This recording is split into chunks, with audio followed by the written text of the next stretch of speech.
참 어이없는 사고입니다. 이거는 뭐 두말할 것도 없이 인재입니다. 무슨 구조적인 어쩌고 저쩌고 따질 일이 아닙니다. 그리고 이 인재는 이 화재 발생한 그 시점에 이 관리 책임 이재명이한테 그 책임이 100% 귀속된다고 저는 생각합니다. 그러니까 이재명이 이것이 급하게 나와가고서 대가리 푹 숙이고 죄송하다고 했죠. 이재명이가 지 책임 안 지고 도망갈 수 있는데도 나와가지고서 송구합니다 어쩌고 저쩌고 대가리 숙일 자입니까? 행안부 중앙재난안전대책본부가 어제 발표한 바에 따르면 이 중앙 국정자원이라는 국가기구입니다. 국가 데이터베이스를 관리하는 국가기구입니다. 여기에서 화재가 난 것은 지난 26일 오후 8시 15분쯤이었다고 합니다. 국정자원의 보는 5층 7-1 전산실에서 뭔가 같은 작업을 하고 있었어요. 그것도 한두 명이 아닙니다. 작업자 13명이 작업을 하고 있었어요. 무슨 작업을 하고 있었냐? 무정전 전원장치 UPS 리튬이온 배터리 이전 작업을 하고 있었어요. 이게 무슨 얘기냐면 이 리튬이온이라고 하는 게 굉장히 그 민감한 소재고 약간의 충격이나 이 외부 자극으로도 이게 폭발 위험성이 높은 거거든요. 그래서 이게 화재가 잘 나요. 리튬이온 배터리가. 그런데 이게 국정자원이라고 하는 국가기구는 국가 정보 전산 데이터를 전부 다 이 보관 관리하는 곳이거든요. 그러면 여기에 서버들이 있을 거 아니에요. 그리고 이 서버를 움직이고 작동시키기 위해서 배터리 전원이 들어가는데 이 서버는 전원이 끊기면은 서버가 다운되지 않겠습니까? 그런 정전 사태가 언제든 있을 수 있으니까 그 정전 사태가 발생했을 때 바로 대체 전원으로 이 리튬 배터리를 갖다 놓는 거예요. 그래서 이 무정전 전원 장치라고 하는 겁니다. 정전이 없는 전원 장치. 그걸 UPS라고 불러요. 그런데 이게 리튬이온 배터리를 그렇게 무정전 전원 장치로 쓰는데 이게 워낙 민감해서 화재 위험이 높단 말이에요. 근데 이 화재 위험이 높은 이 리튬이온 배터리하고 보호해야 될 데이터베이스의 서버하고를 같은 공간에 놔뒀던 거예요. 그걸 이제 뒤늦게 이거 위험하다. 그래서 이거를 이전하고 있었던 거예요. 그 만약에 서버를 이전하는 것이었다면 큰 사고가 안 났을 수도 있어요. 근데 그게 아니고 서버는 그대로 두고 리튬 이온 배터리를 아래쪽으로 옮기는 작업을 했던 것 같아요. 그러니까 한두 명 갖고 안 되죠. 이걸 들어서 옮겨야 되니까. 그래서 작업자가 13명이나 필요했던 겁니다. 말하자면 이사를 하고 있었다는 뜻이에요. 그렇게 이전 작업을 하던 중에 발생을 했어요. 화재가. 그러면 이게 어떻게 생각해야 됩니까? 13명이 두어 명이 들고 갔든지 하여튼 가다가 누군가가 떨어뜨렸거나 또는 어디 부딪혔거나 그래서 아주 민감한 이 리튬이온 배터리에서 불꽃이 나면서 화재가 발생했을 개연성을 우리가 배제할 수 없게 돼 있습니다. 물론 이거는 아직 수사가 되지 않았어요. 그래서 저도 예단하고 단정 짓지 않겠습니다. 팩트는 리튬이온 배터리를 다른 층으로 옮기기 위해서 작업자 13명이 옮기던 중에 배터리 한 개에서 불꽃이 튀어 발화된 것으로 추정된다는 겁니다. 그러면 이거야말로 인재 아닙니까? 그러니까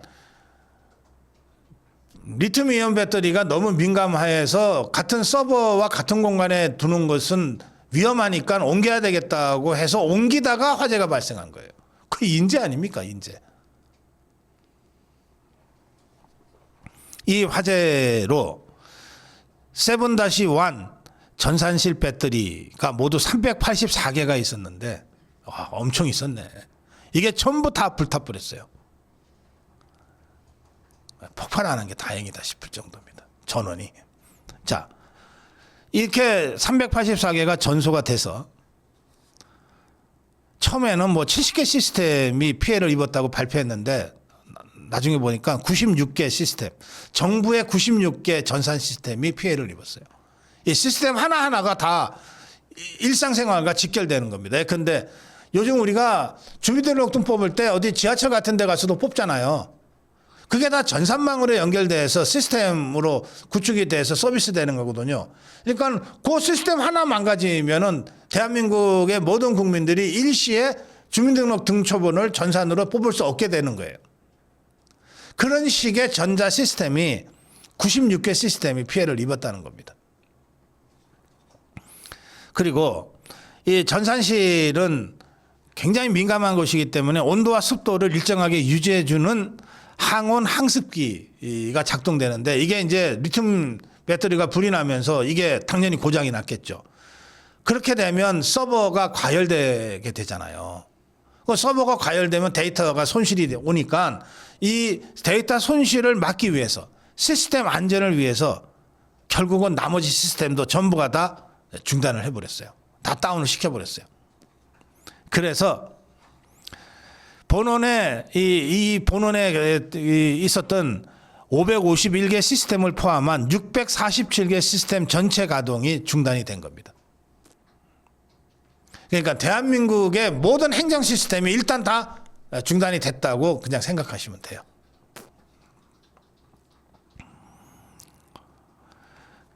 그러면 결국 핵심은 뭐냐? 나지 않을 불이 리튬 이온 배터리를 옮기는 과정에서 어떤 충격에서든 어쨌든 불이 나서 결국은 이런 대형 화재가 발생했다는 것인데 그럼 이걸 왜 옮겼냐? 국정장원 원장이 이렇게 설명을 했어요. 서버와 전기 설비가 같은 층에 있어서 그것을 분리해야 될 필요가 있어서 4차례에 걸쳐서 그 장비, UPS 배터리, 리튬 이온 배터리를 지하로 이동시켰다. 이동하던 중이었다. 한꺼번에 못하고. 그래서 이미 2번을 그렇게 했는데 2번 다 문제가 없었는데 이번에 사고가 났다. 그러면 작업자 13명이 이 3번째로 옮기다가 사고가 났다는 거예요. 이게 인재지 뭡니까? 이 소방당국이 설명한 바에 따르면 이 리튬이온 배터리하고 정부의 데이터베이스를 관리하는 서버 사이의 간격이 80cm에 불과했대. 1m도 안 돼. 배터리가 여기 있고 서버가 여기 있었던 거예요.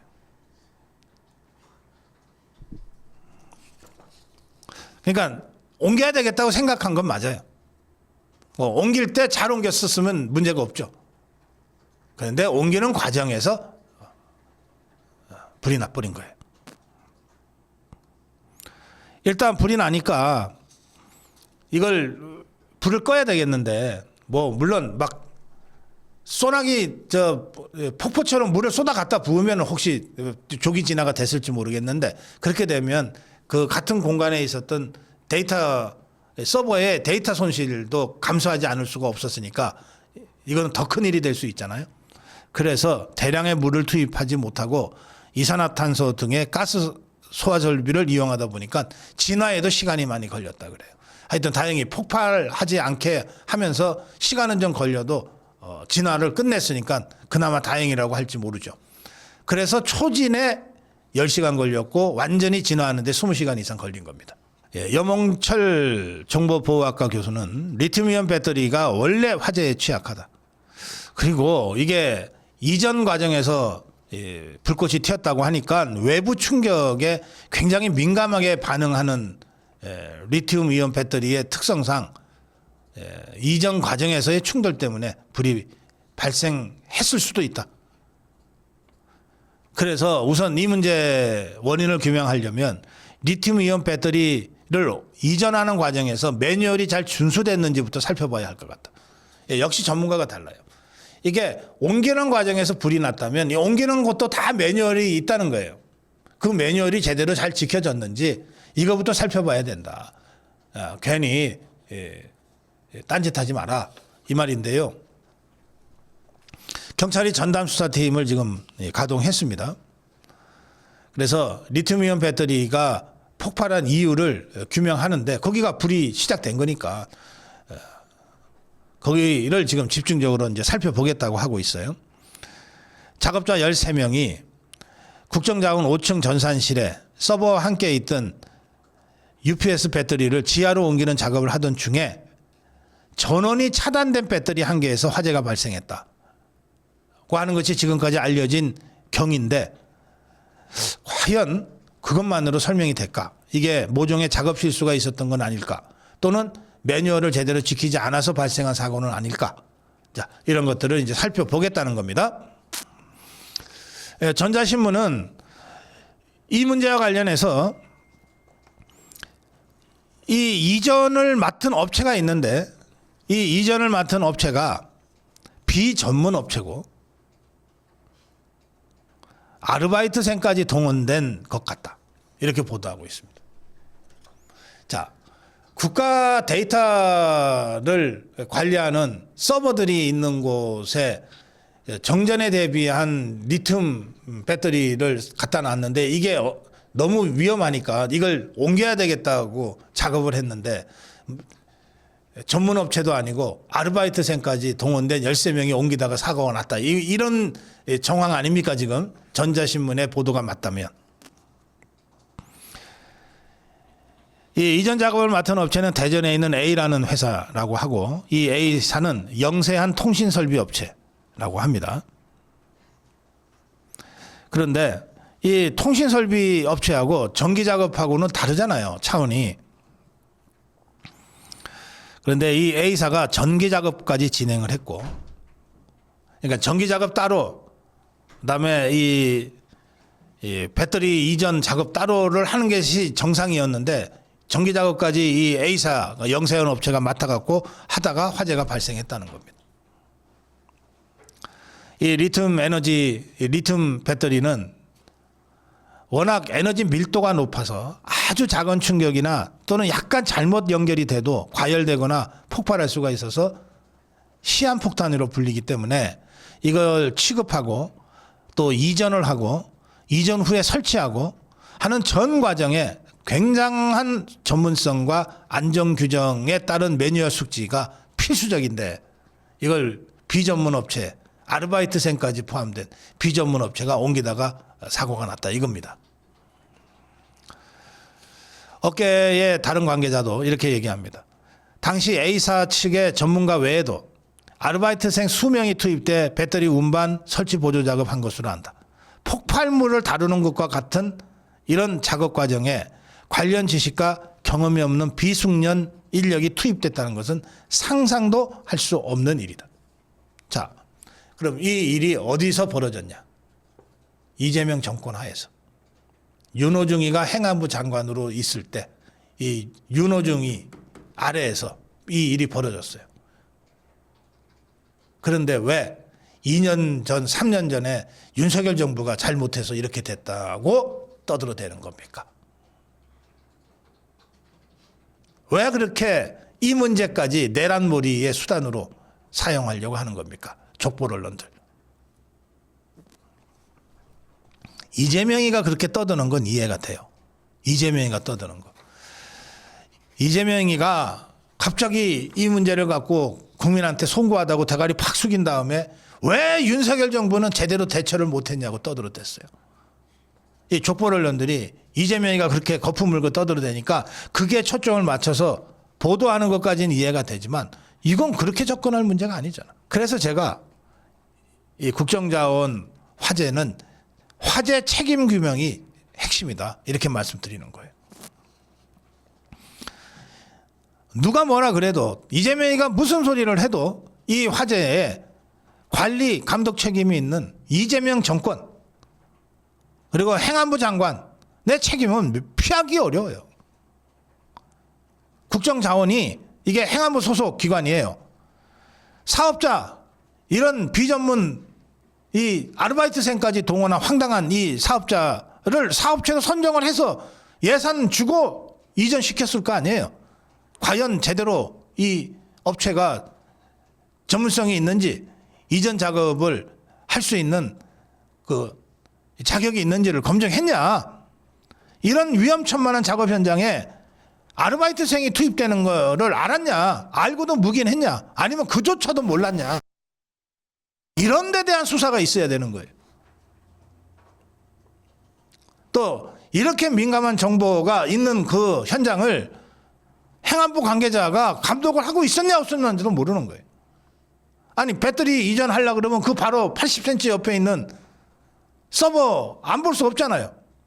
그럼 이게 국민의 모든 기본 사생활 정보가 다 수록되어 있는 건데 그걸 비자격 아르바이트생들이 그 옆에서 왔다 갔다 작업을 하도록, 이 사람들 보안 등급도 없었을 텐데 누군가가 그러면 적어도 보안 책임자라도 현장에 가서 감독을 했냐, 이런 부분에 대한 수사들이 필요하다는 거예요. 예, 정부는 이 화재로 중단된 647개 정부 서비스 중에 30개가 복구됐다고 오늘 아침에 발표했어요. 나머지 600개 가까운 정부 서비스가 언제 재개될지는 아무도 몰라요. 그런데 이런 상황에서도 이 족벌 언론들 뭐 백업 시스템이 있었냐 없었냐 이따위 한간 소리를 하고 있어요. 이재명이는 국정 최고 책임자로서 송구하다는 말씀을 드린다고 하면서 윤석열 정부의 책임을 지적하는데 시간을 다 보냈어요. 이를테면 이재명이 그 2년이 지나도록, 이게 2년이 뭐냐면 카카오 배터리 화재 사고 있었잖아요. 그 민간업체. 그때 얘기하는 거예요. 2년이 지나도록, 그 화재 이후 2년이 지나도록 핵심 국가 전산망 보호를 게을리해서 막대한 장애를 초래한 건 아닌지 철저한 조사가 필요해요. 그러니까 이것까지도 윤석열 정부 조사를 하겠다고 나서고 있어요. 그래서 제가 다시 한번 말씀드립니다. 이 국가자원 내 화재 사건 조사는 화재 책임 조사가 핵심이다. 국민의힘은 야, 그런 식이면 모든 게 다 전 정부 책임이겠다. 도대체 너네는 언제까지 윤석열 정부 팔아먹으면서 살래? 그러면서 2년 전에 이재명이가 당대표 시절에 했던 말을 다시 소환했어요. 2023년인데 그 카카오 화재 발생했을 때, 그 민간업체 발생했을 때인데도 뭐라고 그랬냐? 사태의 책임자인 행안부 장관을 즉시 경질해야 한다. 아니 민간업체가 화재가 발생했는데도 행안부 장관 경질하라고 그랬어요. 지금 이거는 민간업체가 아니에요. 행안부 소속 국가기관에서 화재가 발생한 거예요. 그래서 국정자원 화재 책임 규명이 핵심이다. 그 말씀을 제가 다시 드립니다. 네, 이진숙 방통위원장이 방통위 개편안이 국회 통과를 하자, 야, 개딸들한테 추석 선물로 방통위 개편 좋냐? 나는 납득할 수 없으므로 헌법 소원하겠다. 이렇게 입장을 밝혔습니다. 그런데 국회 본회의에서 지그들끼리 모여갖고서 강행 처리해놓고 나서도 막상 이진숙 죽이기 개편안이 통과된 직후에 이 국회 모습을 보면 그야말로 가관입니다. 막 희희낙낙, 마침내 이진숙을 죽였다 그러면서 이 좌파 것들이 그냥 희희낙낙 국회를 휘젓고 다닙니다. 민주당 완전 축제 분위기였어요. 김병기 더불어민주당 국회 원내대표는 페북에다가 방송을 권력의 손아귀에서 국민의 품으로 돌려놓는 순간이다.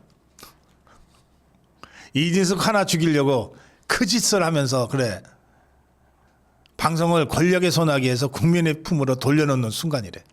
이진숙이 얼마나 무서웠으면 이것들이 이럴까. 최민희 과방위원장, 방송통신의 새 역사가 시작되는 순간. 그러면서 방송장악위원회라는 오명도 굿바이, 이진숙도 굿바이. 야, 최민희 살판 났네. 이진숙 얼굴 안 봐도 되니. 과방위의 더불어민주당 간사가 김현이라고 있어요.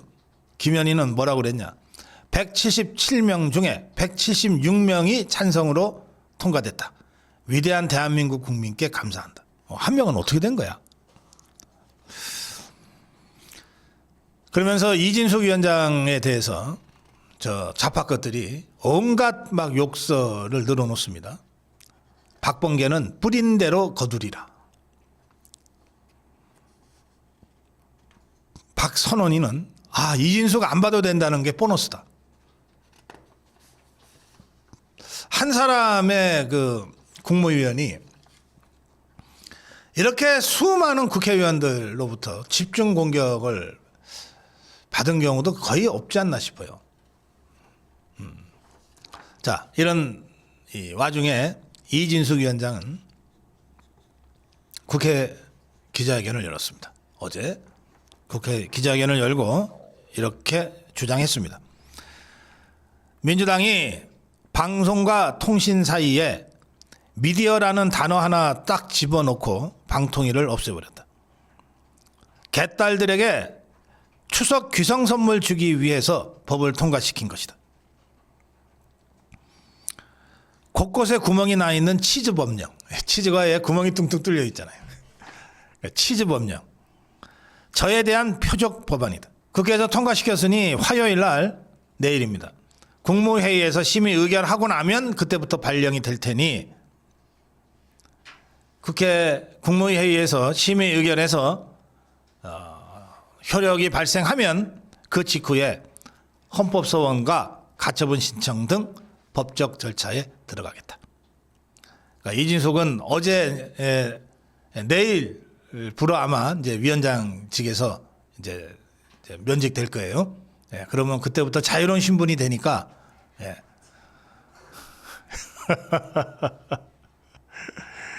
자유로운 신분으로 종북주사파들하고 아주 마음껏 활개치면서 싸우는 모습을 우리가 보게 될 것 같습니다.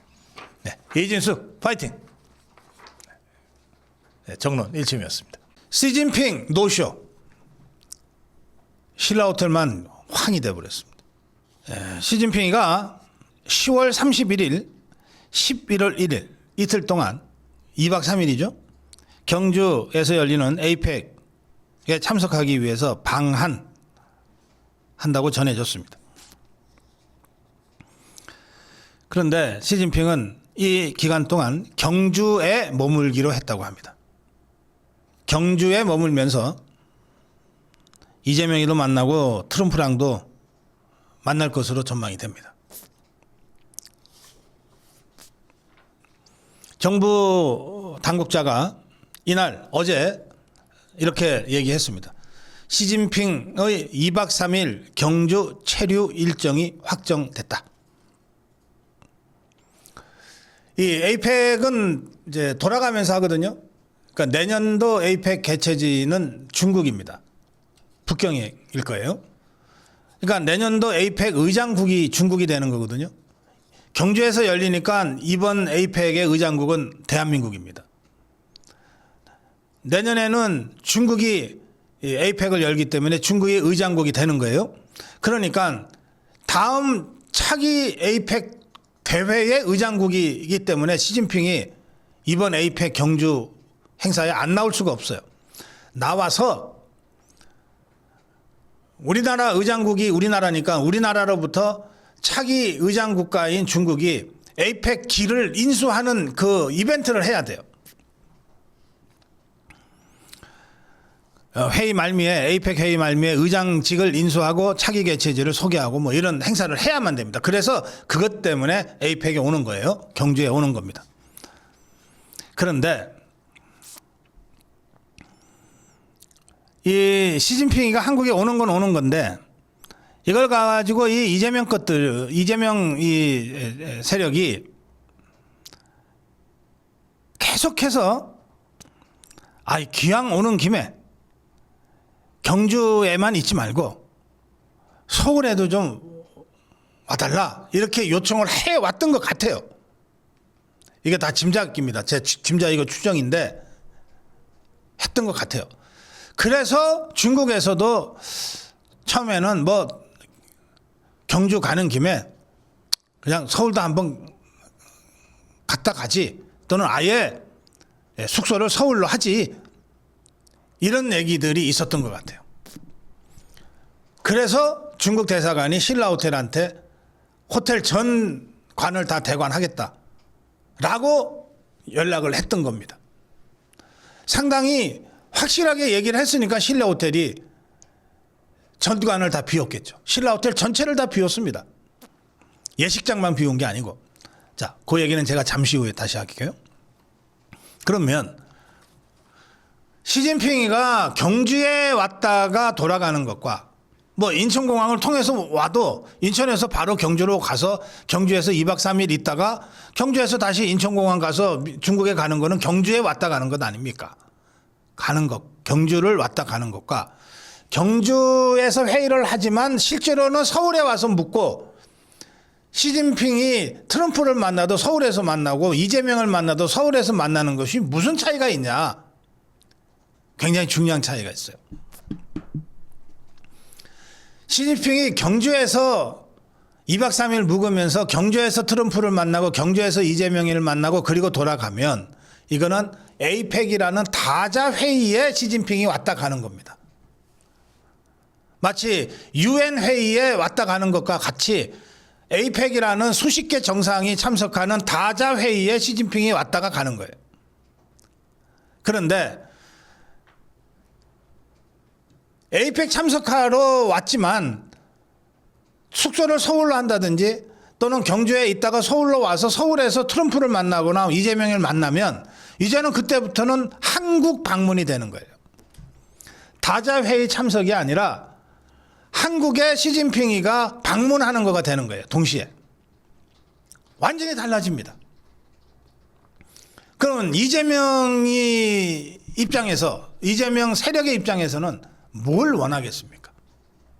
그냥 경주에서 열리는 다자 회의에 수십 명의 정상과 똑같은 완오브 댐으로 경주에 왔다 가는 것을 원하겠습니까? 아니면 온 김에 서울로 와서 한국 방문을 같이 하는 것으로 가자. 이걸 이재명 좌파 세력이 원하겠습니까? 당연히 후자를 원했을 거예요. 그래서 저는 이재명 좌파 세력이 중국에다가 시진핑한테다가 뭐 조연희도 보내고 누구도 보내서 어떻게든 하여튼 에이펙 때문에 오는 거는 맞지만 그래도 온 김에 한국 방문에 형식을 좀 갖춰줘라 라고 요청했을 것 같아요. 중국에서도 뭐 기왕 가는 거 잠깐 서울 들리면 또 잠을 서울에서 자면 뭐 다 좋은 거 아니냐? 쎄쎄 그리는데 그 얘기 정도는 들어주자. 아마 그랬던 것 같아요. 그래서 중국 대사관이 그럼 서울이라면 신라호텔이 제일 무난하고 안전하다. 그래서 대관을 전관 신라호텔 전체를 빌리는 거를 신라호텔 쪽에다가 접촉을 한 것 같습니다. 자, 그런데 어제 그저께 말이죠. 북한의 최선희라는 자 있어요. 이 외무상입니다. 이 자가 북경으로 날아갔습니다. 날아갔는데 이례적으로 김정은이의 전용기 비행기를 타고 갔다 왔어요. 그러니까 김정은이가 급하게 나를 대신해서 얘를 보낸다고 하고 보낸 겁니다. 그래서 왕위를 만났어요. 자, 이 시점에 왜 이렇게 급하게 김정은이가 전용기까지 일부러 띄우면서 최선희를 보냈을까? 도대체 무슨 메시지를 전하러 보냈을까? 지금 언론은 가능성까지만 얘기하고 아직 단정 짓지 않고 있는데 김정은이가 급하게 최선희를 보낸 것은 시진핑이한테 야, 가도 경주에만 있다 와. 서울 가서 괜히 한국 방문한 것처럼 만들어가지고 이재명이한테 힘 실어주지 마. 나 이재명이 당분간 상대 안 해. 이 메시지를 급하게 전한 것 아니냐 라고 하는 해석이 나오고 있어요. 왜? 최선희가 왕위를 만난 다음에 갑자기 중국이 우리 신라호텔 안 가. 그냥 경주에서만 2박 3일 있을 거야 라고 하는 입장이 발표가 됐거든요. 외교가 우연히 벌어지는 일은 하나도 없어요. 우리가 모를 뿐이지. 그런 일들이 벌어질 때는 그 물밑에 수많은 외교 전쟁이라고 하는 게 있는 겁니다. 그런데 우리가 확인할 수 있는 건 그 전쟁 중에 중요한 포인트들인데 최선희가 급하게 김정은이 전용기를 타고 왕위를 만났다. 그 다음날 중국이 갑자기 다 비워달라고 했던 신라 호텔 필요 없다 하고 경주에만 있다가 가겠다고 했다. 이게 팩트예요. 그러면 이거 김정은이가 그 뭐 서울은 뭐하러 가? 그냥 경주에만 있다가 가. 라고 메시지를 전했을 가능성이 높다. 왜? 그전에도 이런 경우가 있거든. 그전에도 2014년에 시진핑이가 우리나라에 왔어요. 원래 2박 3일로 왔는데 갑자기 하루를 줄여서 1박 2일로 돌아갔어요. 북한에서 툴툴거렸거든. 아니 뭐 한국 가는데 뭐 이틀씩이나 필요해. 가깝잖아. 그래서 그때도 10년 전입니다. 김정은이가 하도 툴툴대니까 이제 그래 성의 보인다는 차원에서 하루 단축할게 라고 했던 것 같다. 당시 전문가들은 대체로 이렇게 봅니다. 그러니까 이번에도 뭐 에이펙 때문에 간다 그러니까 내가 경주 가는 것까지는 뭐라 안 하겠는데 속으로 왜 가? 그냥 다자회의 참석만 해 라고 하는 메시지를 강력하게 시진핑한테 보낸 결과일 거다라고 하는 해석이 나오고 있습니다. 저는 그 해석이 유력하다고 봅니다. 자, 이렇게 돼서 신라호텔만 지금 황 됐어요. 근데 신라호텔도 지금 이 보도에 따르면 TV조선의 보도를 먼저 제가 전해드릴게요. 신라호텔은 중국 측 요청에 따라서 예식장은 물론이고 100개가 넘는 객실 예약까지 다 취소를 했었다. 그래서 결혼식에 차질을 빚은 예비 부부가 8쌍이었다. 그런데 중국 측이 이렇게 해서 요청한 지 딱 16일 만에 호텔 전체 대관을 취소했다. 그런데 이렇게 되면 이제 노쇼인데 노쇼에 대한 책임을 물을 근거가 하나도 없다. 왜? 중국 측이 구두로 얘기를 했기 때문이다.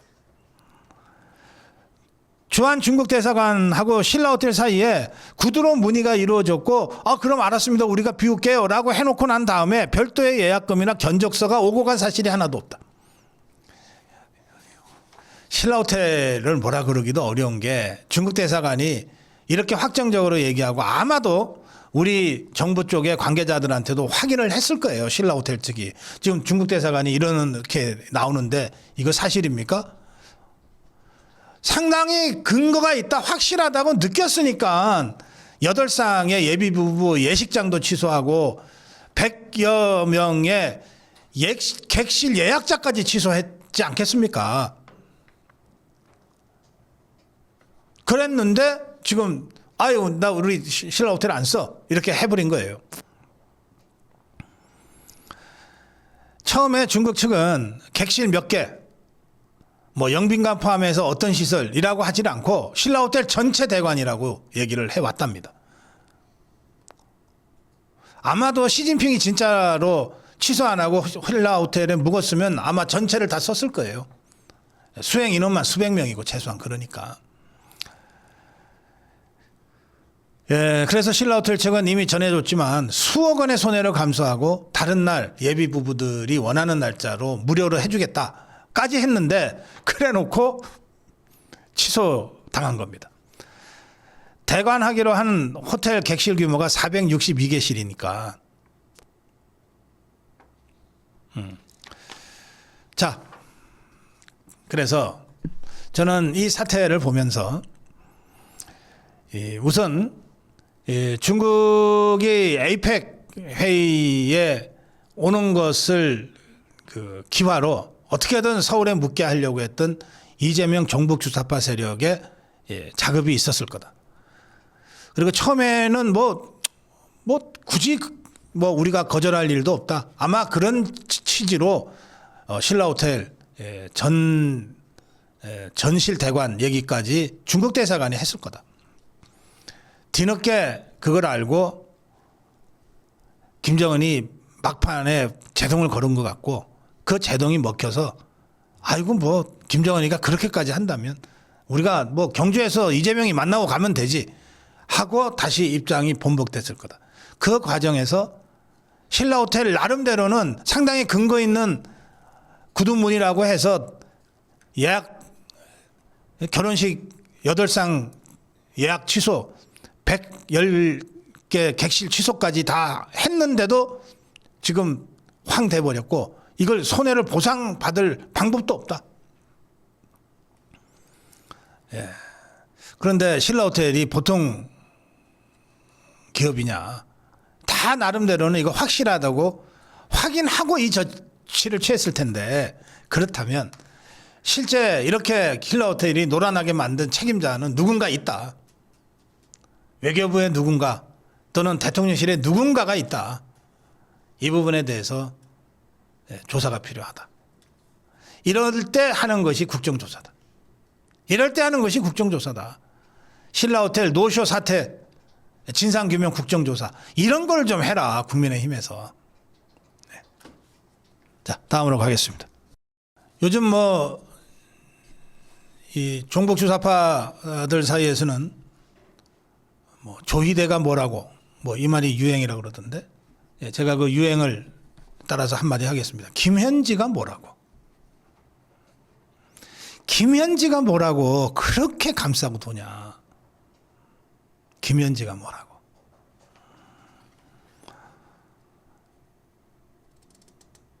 김현지가 총무비서관으로 있었습니다. 어제까지는. 그러니까 국정감사에서 총무비서관이 감사에 참석 안 한 적이 없거든요. 왜? 아니 대통령실에 인사와 예산을 책임지는 사람이 대통령실 국정감사에 어떻게 안 나옵니까? 그래서 김현지가 국정감사에 나올 수밖에 없는 상황이 되니까 갑자기 어제 인사발령을 냈어요.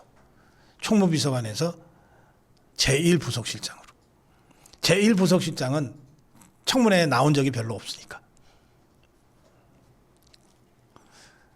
저는 여기서 한마디만 하고 갈게요. 국민의힘 국정감사는 지난 시기에 벌어진 일에 대한 감사입니다. 그러니까 이재명이가 6월 4일부터 대통령실에서 일했잖아요. 그럼 그때부터 지금까지의 대통령실의 인사와 총무 책임자는 김현지이기 때문에 이 시기에 벌어진 대통령실의 인사와 총무 일을 감사하기 위해서는 김현지가 부속실장으로 갔건 안 갔건 상관없이 이 시기에 총무비서관인 김현지를 불러야 돼요. 새로 임명된 무슨 성남라인의 김남준이요? 김남준이가 뭘 알아요? 불러서 어디다 쓰려고? 김남준이 아니라 누구죠? 윤 누구가 있는데 하여튼 이 다른 자리에 있던 윤 누구를 지금 총무비서관으로 옮겼어요. 윤기천. 그 이사는 총무비서관이 아니었다가 김현지 때문에 졸지에 총무비서관이 됐으니까 6월 4일부터 지금까지 대통령실의 인사와 이 예산에 대해서는 아는 게 하나도 없죠. 그런 윤기천이를 불러서 어디다 쓰겠어요? 그 일을 맡았던 김현지를 불러서 물어봐야죠.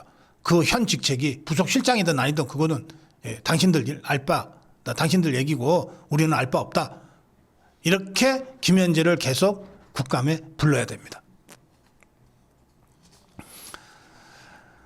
김현지는 이 제1부속실장으로 살짝 빠져나가면서 국감 출석 여부와 관련해서는 국회가 결정하면 따르겠다고 했어요. 그러니까 더불어민주당이 알아서 막아줄 것이다 이건데 국민의힘은 더불어민주당을 향해서 지속적으로 압박을 가해야 됩니다. 더불어민주당이 오케이 하면 쥐가 나오겠다고 한 거니까. 그러면서 김현지가 더불어민주당한테 공을 탁 던져버렸으니까 더불어민주당을 향해서 지속적으로 김현지 국감 출석 압박을 가해야 됩니다.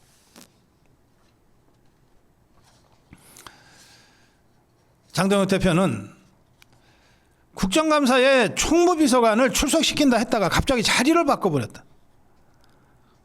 그런데 다른 사람이 총무비서관으로 나와서 설명하는 거는 그런 문제가 없고 김현지가 나오면 안 된다 이런 뜻인데 도대체 이유가 뭐냐?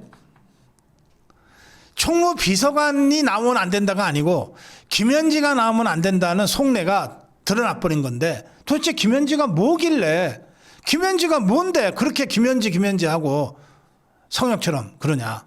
도대체 김현지가 뭐냐. 이게 장동혁 대표가 한 말입니다.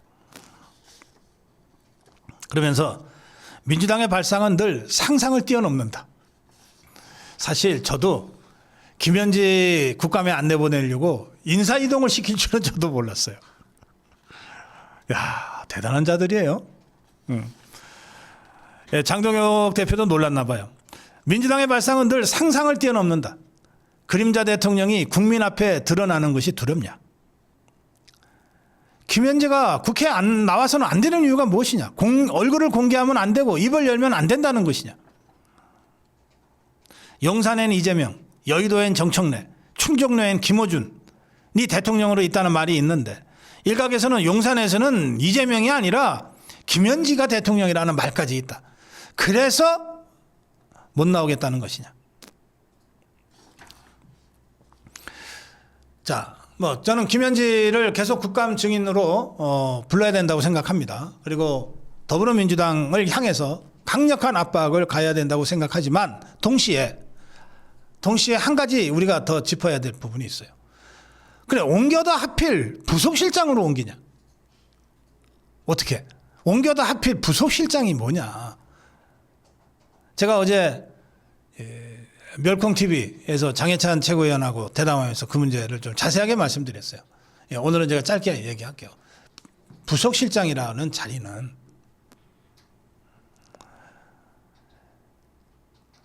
대통령이 퇴근한 후에 다음날 출근할 때까지의 모든 일정을 보좌하는 것이고, 그래서 밤 12시, 1시, 2시에 대통령이 꼭 알아야만 될 무슨 사안이 발생하면 그게 국가안보 사안이거나 국민 민생과 직결된 참사거나 그때는 침실에 뛰어 들어가서 대통령을 깨워야 되는 자리다.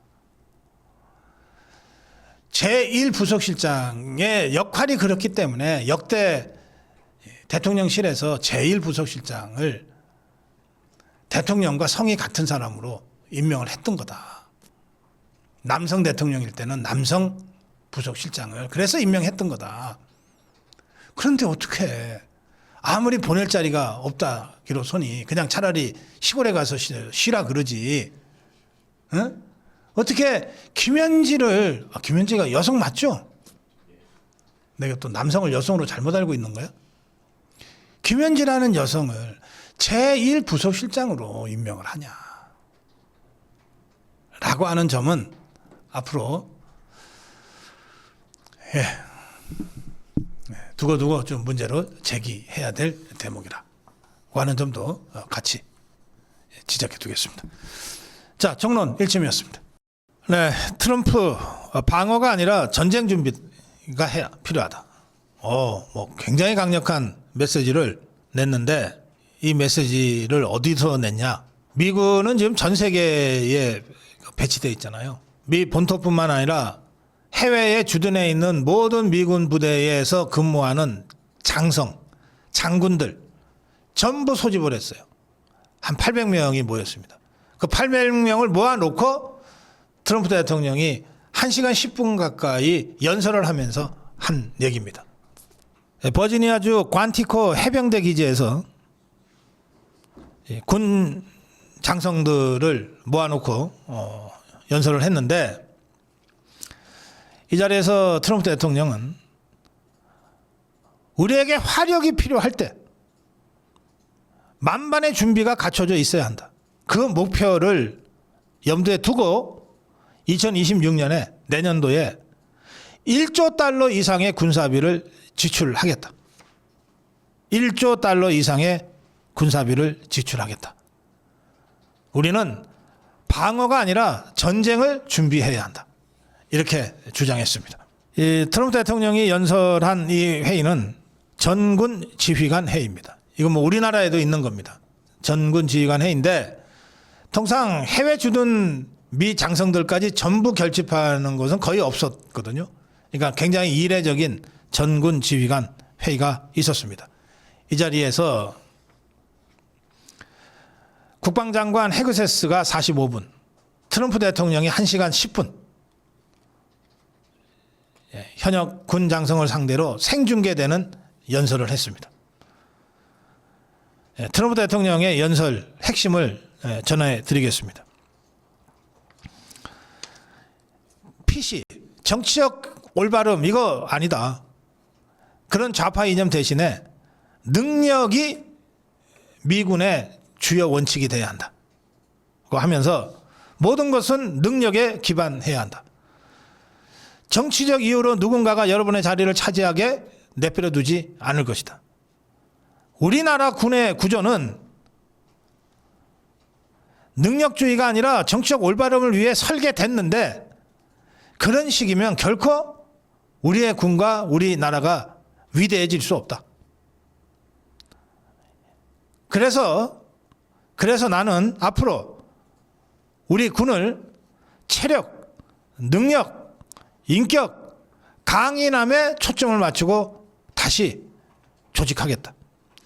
미국 군대의 목적은 누구의 감정을 보호하는 게 아니라 우리가 사랑하는 공화국을 지키는 것이다. 우리는 싸우고 이기는 기계가 될 것이다.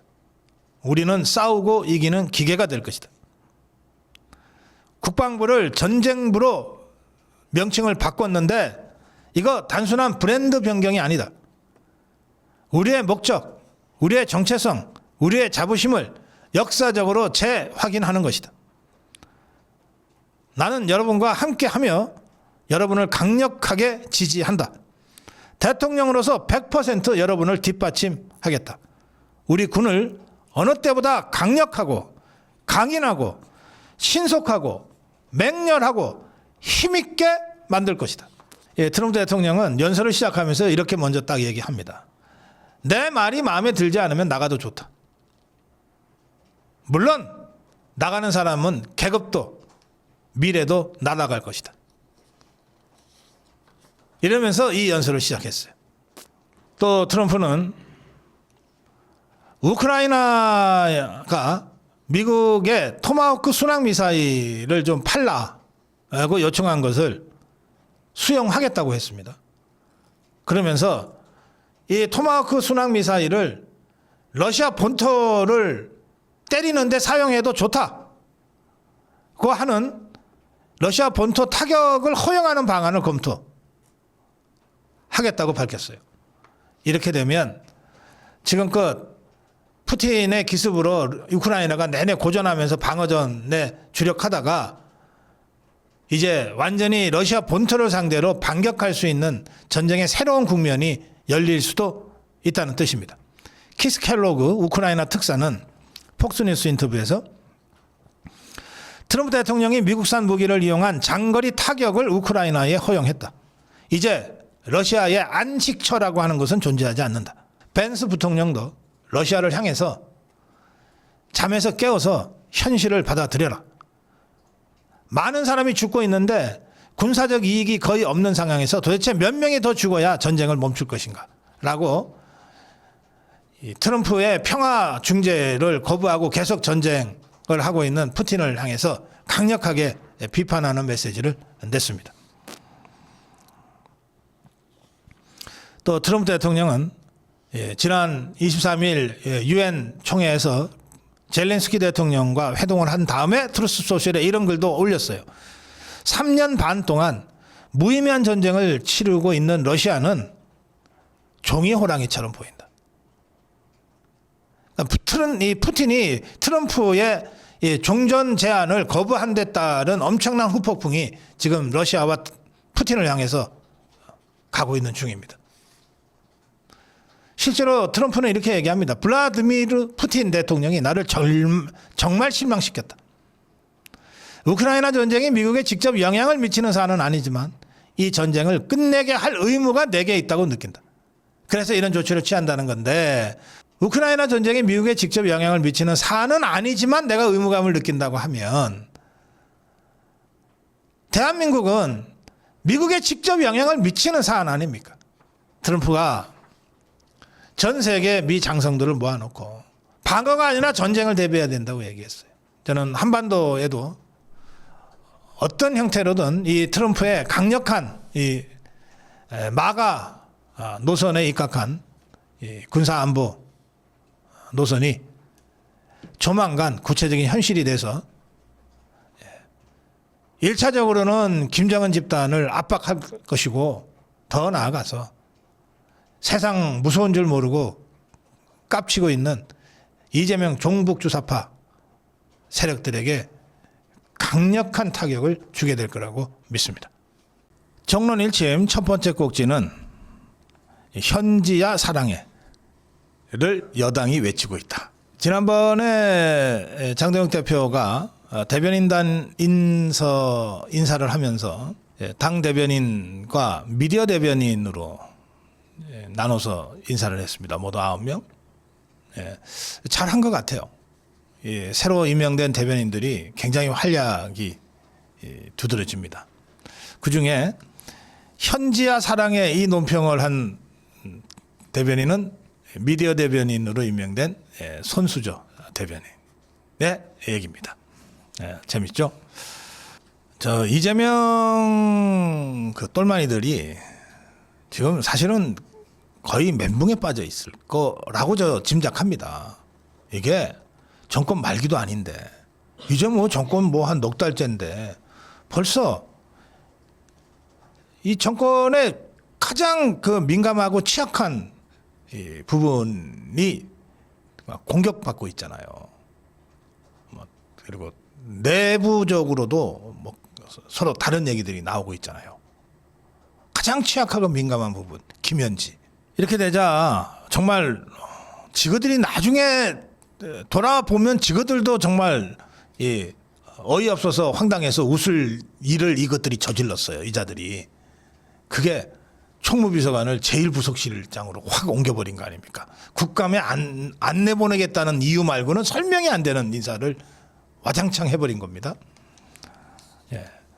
그래 놓고 이자들이 김현지 부속실장은 국감에 출석해. 100% 출석할 거야. 딱 조건이 하나 붙죠. 국회가 합의하면. 그래가지고 국회가 합의하면 100% 출석해야지 당연히. 국회가 합의하면 100% 출석할 거야 라고 했는데 국회가 합의하면을 괄호 안에 넣고 지금 얘기하고 있어요. 그래서 김현지 부속실장은 국감 출석한다. 우상호가 하는 말입니다. 100% 출석한다. 그 말만 들으면 김현지가 내일이라도 국감에 나올 것 같아요. 그런데 괄호 안에 여야가 합의하면, 국회가 합의하면 이렇게 돼 있습니다. 그러면 더불어민주당이 이게 바보들이에요? 다 멍충이들이에요? 지금 이재명이가 김현지를 국감에 내보내겠다는 건지 안 내보내겠다는 건지도 읽을 줄 모르는 그런 바보들일까요? 너무나 잘 알죠. 더불어민주당은 자기들이 김현지 잘못 따르면 지그들이 다 죽는다는 걸. 그러니까 죽어도 김현지는 절대 안 되라고 딱 입장 정리하고 있잖아요. 그러니까 대통령실은 봐라. 우리는 국회가 합의하면 100% 나가려고 했는데 국회가 합의를 안 하는데 어떻게 우리가 나가고 싶어도 이렇게 해서 더불어민주당 뒤에 숨어서 국회 핑계 대고 김현지를 보호하려고 지금 하고 있는 거죠. 그렇게 될 것 같아요. 왜? 조정시기까지 나섰으니까. 조정시기까지 나서서 당내에서 딴소리가 좀 나오는 것 같으니까 한정혜 같은 친구, 한정혜 같은 자가 아이고 뭐 우리가 못 나갈 건 뭐 있냐, 우리가 뭐 꿀리는 거 있냐, 나가자 막 이런 소리를 하니까 대놓고 그러니까 조정시기가 딱 나섰어요. 출석할 필요 없다. 이것은 대통령 흔들기니까 나가면 안 된다. 이렇게 딱 쉴드를 쳐버렸어요. 조정시기가 나서서 직접 쉴드를 치는 경우는 거의 없어요. 근데 그만큼 이 김현지 문제가 예민한 문제라는 뜻입니다. 그래서 너네 내용 잘 모르는 것들이 그냥 함부로 얘기하지 마라. 이거는 대통령 흔들기니까 절차적으로 막아야 돼 라고 딱 가이드라인을 준 겁니다. 뭐 저는 좌파들이 저렇게 하는 건 너무나 당연하다고 생각합니다. 다 예상했던 거예요. 그래서 오히려 잘 됐다. 그냥 아무 일 아닌 듯이 쓱 나와서 그냥 질문 몇 번 하고 죄송합니다 하고 들어갔으면 별것도 아니게 지나갈 수도 있었던 일을 이것들이 갑자기 결사방어한다고 막 나서는 바람에 김현지 이슈가 김현지 스캔들이 되고 김현지 스캔들이 김현지 게이트가 돼버렸다. 국민의힘은 이제 두들겨 패면 된다. 두드리면 된다. 계속 두드려라. 두드리면 열릴 것이다. 그냥 두드려라. 그냥 안 나오니 나오니 계산할 거 없다. 그거는 지것들 문제고 김현지를 낼 거냐 말 거냐 국감장에 보낼 거냐 말 거냐 이거는 이재명이가 알아서 고민하라 그러고 전 다른 사람도 고민 못해요. 아니 뭐 조정식이가 나섰다 그러고 뭐 우상호가 나섰다 그러는데 이자들이 김현지 국감 출석시킬 건지 말 것인지에 대한 최종 결정권이 있는 자들입니까? 어디 감히 김현지를 국감장에 출석시킬 것인지 말 건지에 대한 결정권은 딱 한 사람은 갖고 있어요. 이재명이 딱 하나 갖고 있어요. 누구도 입을 대지 못합니다. 이 문제에 관해서는. 그러니까 이재명이가 고민하라 두고 국민의힘은 계속해서 두들기면 돼. 김현지 나와라. 김현지 나와라. 이러고 두들기면 돼요. 그래서 국민의힘이 지금 그 전략대로 가고 있는 것 같아요. 뭐 대답을 하든 안 하든 그건 너희들이 알아서 하고 우리는 계속해서 문제를 제기할 거야. 그러니까 국민의힘이 이재명한테 직접 물어보는 거예요. 김현지한테 왜 2천만 원 성공보수 넘겼는지 이재명이 밝혀라. 변호사 때 네가 그렇게 하지 않았냐. 그거 누가 알겠냐 그 사정을. 직접 밝혀라. 그러니까 조정식이가 이재명 측근이 맞아요. 이 김현지 사안을 딱 보고서 이거는 이재명 흔들기다. 절대 물러서면 안 된다라고 딱 가이드라인을 치잖아요. 필들이 치잖아요. 그러니까 이재명을 잘 읽고 있는 거지 조정식이. 그러면 우리 국민의힘은 자유우파는 조정식이 가르쳐주는 대로 김현지가 이재명의 가장 약한 고리구나. 김현지를 치면 이재명이 흔들리는구나. 아니 조정식이 그렇게 가르쳐주고 있잖아. 김현지 공격은 이재명 흔들기라고. 그러니까 김현지를 공격하면 이재명이 흔들릴 수 있다는 뜻이니까 그러면 김현지를 가지고 계속 이재명을 공격해야 된다. 전략까지 다 이것들이 가르쳐주고 있어요. 그래서 국민의힘이 이렇게 공격하는 거예요. 김현지한테 왜 2천만 원 성공보수를 줬냐. 법조인도 아닌데. 이거 준 사람이 이재명 변호사 아니었냐. 그러니까 이재명이가 직접 밝혀라. 누가 대신 설명할 수 있겠냐. 자, 손범규. 이번에 대변인에 임명된 손범규가 바로 그 논평을 냈습니다. 추석 명절 국민들 밥상에 가장 많이 오르내릴 이름은 김현지다. 대통령실의 모든 것을 100일 가까이 책임졌던 총무 비서관이었다. 그렇지만 국민들은 김현지가 누군지 아무것도 모른다. 베일 속의 그녀다. 그런데 그림자 실세였던 김현지가 이제는 만사 현통이 됐다. 도대체 어떻게 그런 힘을 가질 수 있는지 국민들은 궁금하다. 이런 논평입니다. 여기에 더해서 손수저 미디어 대변인은 어제 YTN 라디오에서 이렇게 주장했습니다. 도대체 김현지가 뭐라고 그렇게 감싸고 도냐. 여권이 현지야 사랑해를 지금 외치고 있다. 현지야 사랑해. 2021년 10월 26일 당시 이재명의 경기도지사일 때 이재명의 그 부인 김혜경의 수행비서한테 김현지가 뭐라고 그랬냐. 컴퓨터 파일 싹 다 없애라. 그 녹취록의 주인공이 김현지라는 것을 이번에 새삼 알게 됐다. 이게 사실이라면 김현지는 증거인멸을 교사한 아주 심각한 범죄를 저지른 사안이 된다. 국감을 나오고 안 나오고를 넘어서 수사를 받아야 할 사안이다. 이렇게 주장했습니다. 손수저 대변인이. 그러면서 이재명의 최측근인데 세상이 다 아는 최측근인데 그런데 김현지에 대해서는 경력도 학력도 나이도 아무것도 우리가 모른다. 오죽했으면 김현지 방지법을 우리가 발의하겠냐. 그래요. 우리 국민의힘이 김현지라는 가장 민감하고 가장 약한 고리를 제대로 겨냥해서 지금 공세를 전개해 나가고 있다. 그리고 이게 가장 민감하고 가장 약한 고리. 그래서 제대로 된 공세를 전개하고 있다는 것을 누가 알려줬냐? 조정식이가 알려주고 있다. 이재명의 최측근인 조정식이가 알려주고 있다. 김현지 공격은 이재명 흔들기라고 하는 그 조정식의 발언에서 우리가 그것을 확인할 수 있다.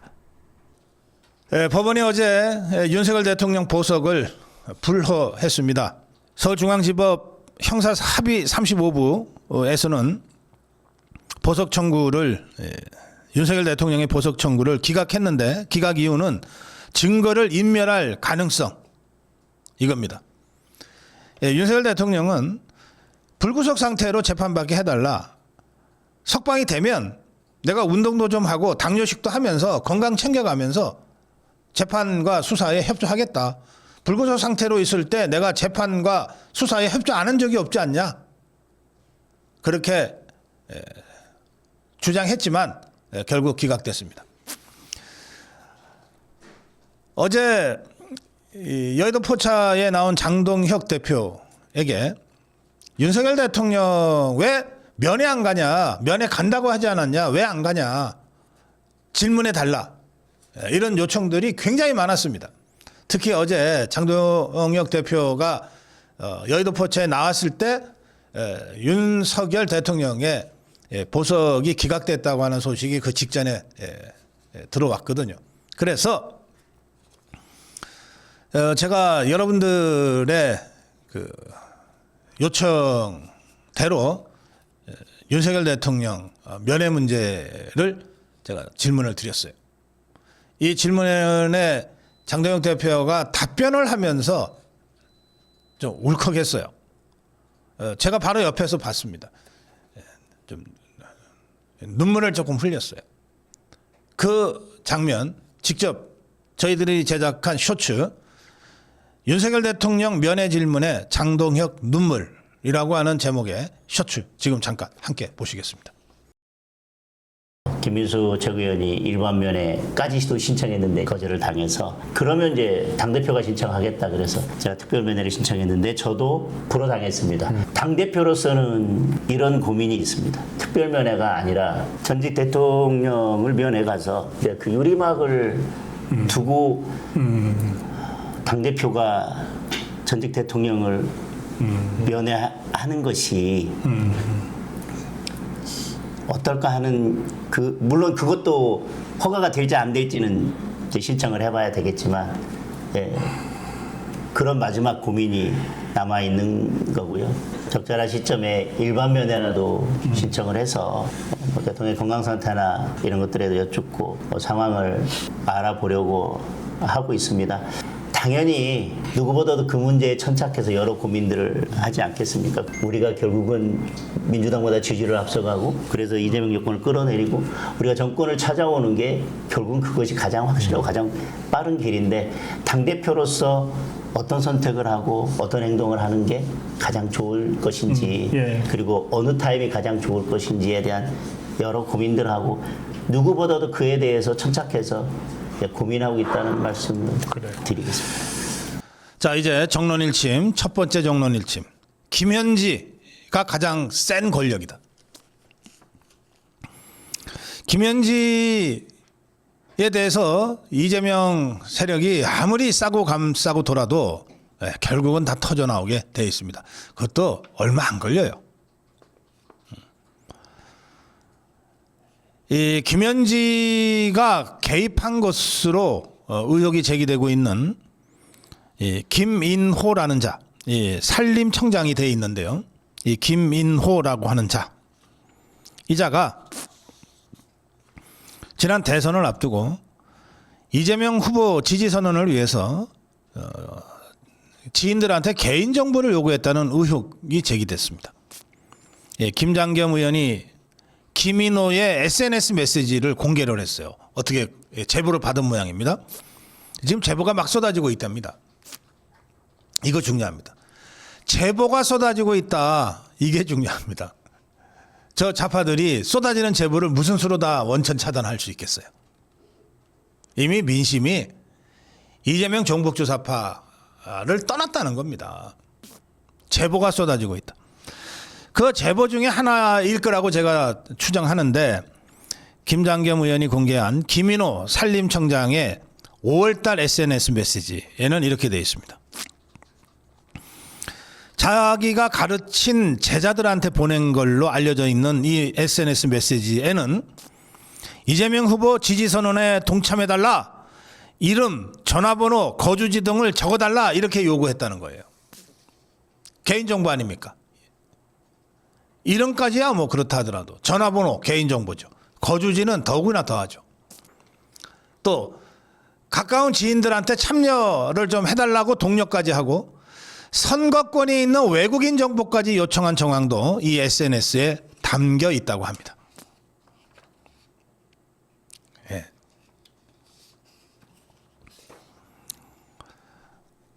그런가 하면 김장겸 의원은 김현지와 김인호가 백현동 개발 때 시민단체 심의를 제안하고 셀프 답변을 했다고 하는 의혹도 제기했습니다. 이게 무슨 일이냐면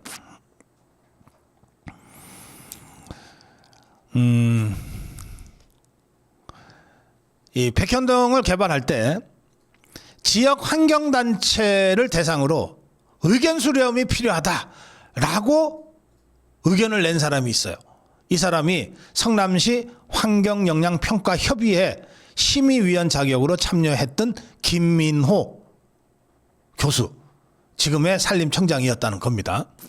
그런데 그렇게 해서 지역 환경단체의 의견 수렴을 거쳤어요. 거쳤는데 이 심의위원인 김 청장이 시민단체 의견을 들어보자고 제안해서 그 선정된 시민단체가 성남의제 21, 그리고 김인호는 바로 그 성남의제 21의 정책위원장. 지가 제안하고 지가 답변했어. 그러면서 다 어쨌든 돈은 받았을 거예요.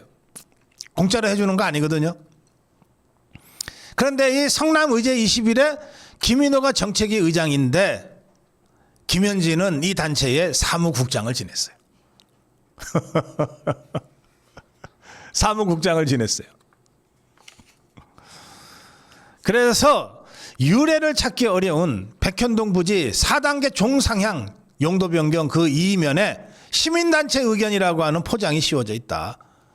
거기에 김민호라는 산림청장과 김현지의 활약이 있었다라고 김장겸 의원이 문제를 제기했습니다. 이거 상당히 그럴듯한 의혹 아닌가요? 합리적 의심 아닌가요? 이런 거 조사해야죠. 조사해야죠. 또 김장겸 의원이 어제는 이 김현지가 뭐 나이도 몰라, 고향도 몰라, 어디 학교를 나왔는지도 몰라, 이런 이 그림자 실세라고 하면서 자기가 받은 제보로는 성남에 있는 신구대학교에서 이 산림청장 이 김인호 교수 밑에서 배웠다라고 얘기를 했는데, 아 그거 아니다라고 주장한 자가 나타났습니다. 그게 정의당에서 국회의원을 한 적이 있던 박원석이라는 자인데, 이 자가 아 그거 아니에요. 그 저 김현지를 이재명 측에 소개한 게 난데요. 그래서 내가 김현지 좀 아는데요. 김현지는 93학번이고요. 상명대학교 출신이에요. 이거 대단한 거 안 해. 그 왜 지금까지 조용히 있었어? 좀 일찍 얘기해 주지. 그런데 자 보세요. 대통령의 가장 가까운 자리에 있는 제1부속실장의 나이, 학력 이런 거를 그래 누군지도 잘 모르는 박원석이라는 자의 입을 통해서 우리가 알아야 됩니까? 대한민국이 그런 곳입니까? 우리가 무슨 이제 원시 부족 국가 시대에 살고 있어요?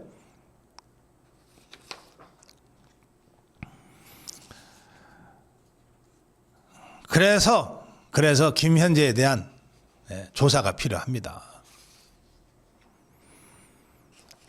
이재명이가 지난번에 얼마 전에 왜 그런 얘기했잖아요.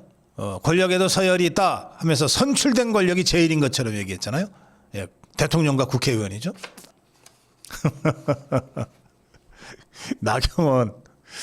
나경원이 진짜 이 작심하고 지금 이재명과 껌껌이 지금 붙고 있어요. 나경원 의원이 뭐라 그랬냐. 에이 이거 새빨간 거짓말이야. 김현지가 더 세잖아. 김현지가 더 센 권력이잖아. 이재명 새빨간 거짓말 하지 마. 김현지가 더 센 권력이잖아. 페북에다가 나경원 의원이 이렇게 썼어요. 비선출 권력인 김현지 실장이 가장 센 권력 아니냐. 강훈식 비서실장까지 바보 만들고 있다는 게 사실이냐.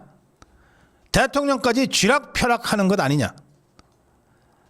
그렇지 않고서야 대통령 비서실 인선이 뒤바뀐 배경, 산림청장 인사 과정에서 드러난 성남 라인 인맥, 국장급 인사 개입설 이런 것들이 어떻게 나올 수 있느냐.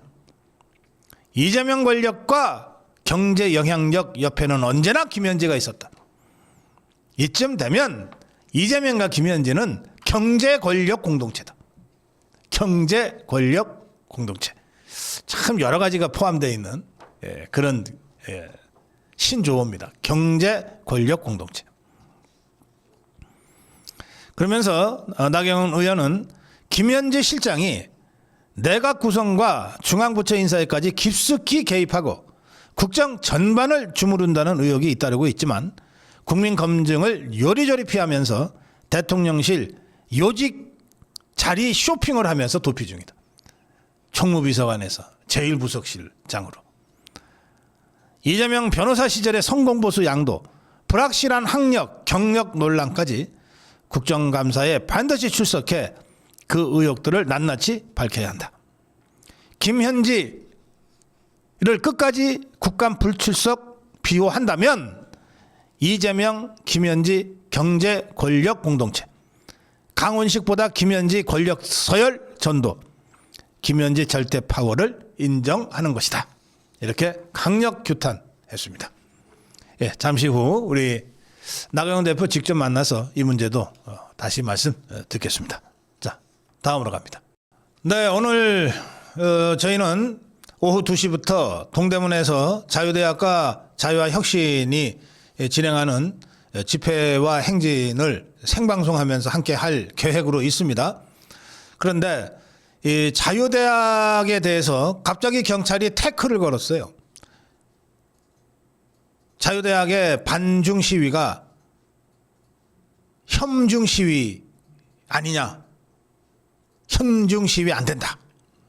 그러자 자유대학이 즉각 법원에다가 경찰이 엉뚱한 소리 하는데 판단 좀 해달라. 그래서 법원이 바로 판단을 내려줬어요. 아, 반중 시위 해도 좋다. 자, 이 문제를 좀 다뤄보겠습니다. 이재명이는 계속해서 혐중 시위 하면서 이 자유대학이 주도하는 이 반중 시위를 국익훼손 자해 행위다. 완전히 추방해야 한다. 그리고 지금 중국인들 무비자 관광 입국 15일 동안 막 마구 쏟아져 들어오는 거를 이렇게 얘기했습니다. 고마워해도 부족한데 왜 행패를 부리려고 그러냐. 쉐쉐 이재명의 근성이 어디 가는 거 아니죠. 근데 지 혼자 쉐쉐 하면 됐지. 왜 우리 국민들한테 쉐쉐 하라고 강요를 해. 우리들어 쉐쉐 하라는 거 아니에요 지금 대한민국 국민한테.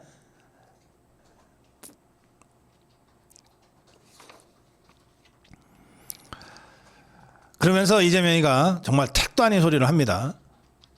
이 반중 시위를 하는 우리 자유파 또 자유대학을 향해서 문화적이지도 못하고 저질적인 국격을 훼손하는 이 같은 행위를 결코 방치해서는 안 된다 그러는데, 자, 형수 쌍욕한 자가 무슨 저질이니 뭐 문화적이니 이런 소리 할 자격이 있어요?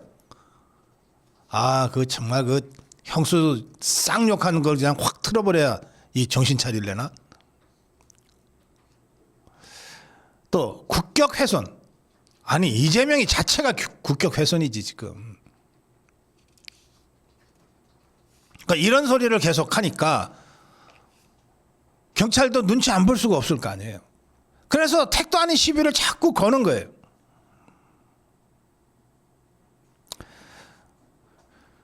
명동 상권이 벌써부터 들썩이고 있다. 무비자 입국 때문에. 고마워하고 환영해도 부족할 판에 욕설을 하고 행패 부렸어야 되겠네요. 이재명. 우리 자유파 또 자유대학의 행진 중에 도대체 누가 욕설을 하냐? 누가 욕설을 하냐? 무슨 욕설을 해? 누가 행패를 부려?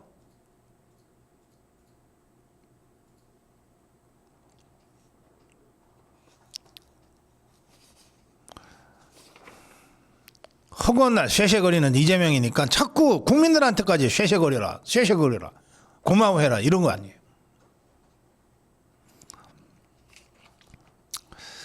여기 또 나경원이 나섰어요. SNS에 이렇게 글을 올렸습니다. 지금 누가 누구 보고 특정 국가 혐오 운운하느냐? 참 파렴치하다. 참 파렴치하다. 이재명과 민주당이야말로 국민 간, 국가 간 혐오 조장하고 해오지 않았냐?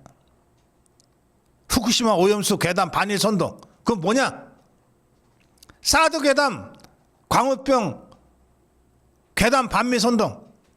그거 누가 한 거냐? 이런 게 현밀이고 현미 아니냐? 그러면서 국가 전산망이 셧다운된 상황에서 신원조회나 체류지 확인이 담보되지 않으니 무비자 입국 강행에 대한 국민 우려가 나오는 건 너무나 당연하다.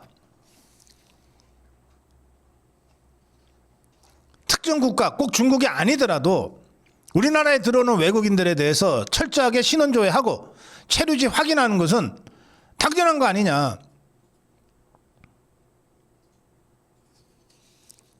이렇게 이재명을 그냥 강력하게 줘 박아버렸어요. 그런데 어쨌든 이 참 이재명 개딸들은 하여튼 이재명이가 뭐라 그러면 따라 움직여요. 마치 김여정이가 뭐라 그러면은 저것들이 따라 움직이듯이 따라 움직여요. 그래서 잽싸게 김태년이라고 성남의 지역구 갖고 있는 배지가 혐오 집회 금지법을 대표 발의하겠다고 나섰어요.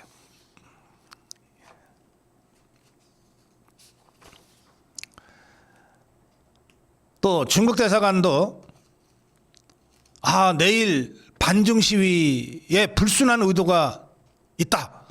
그거 하면서 한국 정부의 신변 안전을 엄정 요청한다고 또 호들갑을 떨고 나섰습니다. 중국 대사관은 오늘 예고된 시위에 대해서 이게 뭐 반중 시위하겠다고 예고된 것도 아니에요. 그래서 중국 대사관이 이렇게 웹사이트에다 글을 올렸어요. 한국 소수 세력이 이것들 한국 소수 세력이 반중 시위 벌이는 데 대해 유감스럽게도 한국의 개별 정치인이 허위 정보 퍼뜨리고 일부 극우 단체가 중국 관광객이 모이는 명동, 대림동 등에서 반중 시위 벌이는 것을 목격했다. 한국 일부 극우 세력이 내일 서울 도심에서 반중 시위 계획하고 있다. 중국 국민이 국경절과 추석을 보내고 한국 국민이 개천절과 추석을 보내는 경사스러운 시기를 선택해 이렇게 하기로 한 것은 불순한 의도를 가지면 민심을 결코 얻을 수가 없다. 이 중국 대사관의 이 입장이야말로 정말 불순한 거죠. 이것들이 뭔데? 하도 이재명이가 쉐쉐거리니까 저것들이 진짜 상황인 줄 아나.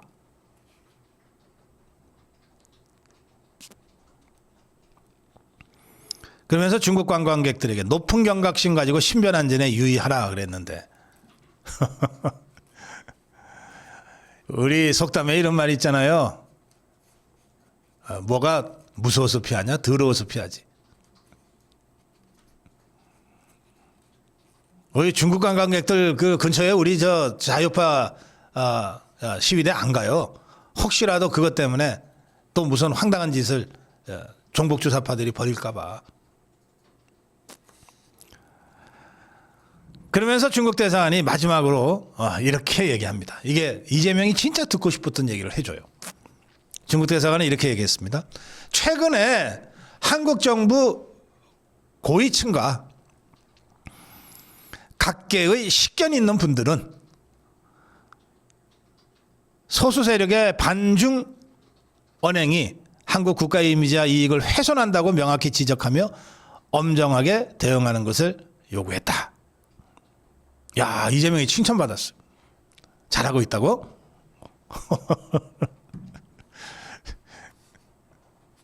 이재명이 좋겠네. 자, 그런데 자유대학이 경찰의 집회 제한 조치를 취소해달라며 내 가처분 신청을 법원이 받아들였어요. 그래서 자유대학은 예정대로 오늘 동대문에서 2시부터 집회하고 광화문까지 행진합니다. 재판부는 집시법은 주최자, 참가자 모두 폭행, 협박, 손괴, 방화 등으로 질서를 문란하게 하는 행위를 해서는 안 된다고 명시적으로 규정한다. 집단적 폭행 등으로 직접적 위협을 끼칠 것이 명백한 경우에 경찰이 해산을 명령할 수 있다. 뭐 이럴 일 없어요. 그리고 이거는 꼭 이번 오늘 있을 집회뿐만 아니라 모든 집회에 해당되는 겁니다. 말해 뭐해 이런 얘기. 중요한 것은 자유대학의 집회를 막을 수 없다. 그 법원이 허가한 것이고, 그래서 오늘 오후 2시부터 예정대로 동대문에서 광화문까지 자유대학과 자유와 혁신이 함께 수많은 자유파 단체들, 시민들과 함께 집회하고 행진한다는 겁니다. 저희 고성구 TV도 함께 할 겁니다. 여러분들도 함께 해주십시오. 정론 일침이었습니다. 어제 그저께 이진숙 위원장의 정말 황당한 체포가 있었습니다. 그래서 제가 어제 고성구의 숲에 이진숙 투쟁에 함께 합시다, 이런 영상 메시지를 올렸는데, 이 영상 메시지에 많은 분들이 댓글로 함께 하셨습니다. 강호환님, 이럴 때 광장으로 나가야 됩니다. 지금 출발. 어제 이 강호환님 광장에서 제가 만났죠. 행진하면서 같이 만났습니다. 푸른맘님, 부산에서 서울 올라가고 있습니다. 서울, 부산, 전국 방방곡곡 다 일어나야 하지만 한 번씩 서울 가면 조금 더 투쟁심이 뿜뿜입니다 하셨고요. 카페 모카 아이스님은 이진숙 방통위원장님 체포는 되셨지만 너무나 당당한 모습에 울컥하더군요. 역시 걸프전 종군 여기자 출신답더군요. 우리가 기억하는 용감한 대한민국 최초 종군 여기자 이진숙. 추석 앞두고 가슴은 아프지만 건강 잘 챙기시고 화이팅 힘내세요 하셨습니다. 이선비님, 정말 단단한 사람 이진숙. 쇠는 두드릴수록 명품이 되는 재료가 됩니다. 조금만 참고 견디세요. 위원장님 결코 혼자가 아닙니다. 자유파는 결코 위원장님을 혼자 내버려 두지 않습니다. 전과자 이재명을 타도하고 용서하지 않을 겁니다 하셨습니다. 이게 단단한 사람 이진숙은 제가 가끔 이진숙 위원장을 평가할 때 쓰는 말입니다. 제가 이진숙 위원장하고는 꽤 오랜 인연이 있는데 두 가지를 늘 제가 함께 떠올립니다.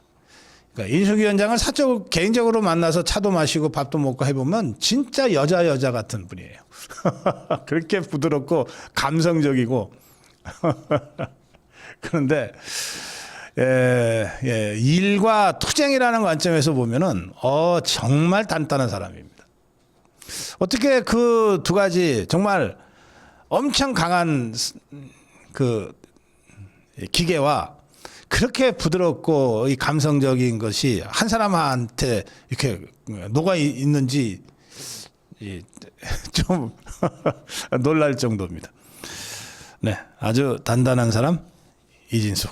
네, 잘 버티고 있을 겁니다. 제니님은 분노가 치밀어 올라 숨을 쉴 수가 라는 제목으로 이진숙 위원장님 어제 체포되는 순간 보면서 밤새 화가 나서 모든 우파 방송들 찾아보면서 이제는 좌파 정권이 미쳐가고 있구나. 나치 정권보다 더하구나. 이제 정말 내려올 때가 됐구나 생각했습니다. 여의도 포차에서 장동혁 대표의 강한 의지를 보고 한편으로 분노를 내려놓습니다. 우파들에게는 즐거운 추석 명절이 될 수 없지만 건강 챙기시는 멸공 외치는 명절 되십시오. 네. 이진숙 위원장이 어제 2차 조사를 받았습니다.